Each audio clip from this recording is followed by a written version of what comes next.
Selfie काढताना पाय घसरल्याने माची प्रबळगडावरून खाली पडल्यामुळे 24 वर्षीय नवविवाहित महिलेचा मृत्यू झाल्याची घटना 28 डिसेंबर रोजी घडली।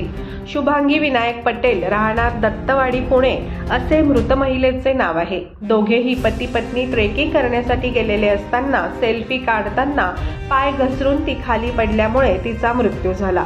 शुभांगी आणि विनायक यांचे 20 दिवसांपूर्वीच लग्न झाले होते। शुभांगी आणि तिचा पती विनायक पटेल हे दोघे लोणावळा येथे हनीमूनसाठी 28 डिसेंबर रोजी गेले होते। त्या ठिकाणाहून ते दुपारी 2च्या सुमारास माची प्रबळ येथे ट्रेकिंगसाठी गेले असता शुभांगी सेल्फी काढत असताना तिचा पाय घसरला आणि ती वरून खाली पडली। हा सर्व प्रकार विनायक याच्या डोळ्यादेखत घडला।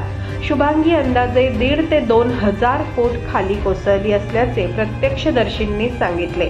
या महिलेला तालुका पोलीस ठाण्याचे वपोनी अनिल पाटील यांच्या मार्गदर्शनाखाली शेडोंग चौकीचे पोलीस अंमलदार गोपीनाथ पठारे, अमर भालसिंग तसेच API Archana Kudale, API Sachin Pawar, PSI Harshal Rajput, Sonkamble यांनी घटनास्थळी दाखल झाले। पोलिसांच्या आणि स्थानिकांच्या व निसर्ग मित्र यांच्या मदतीने या महिलेला बाहेर काढण्यात आले।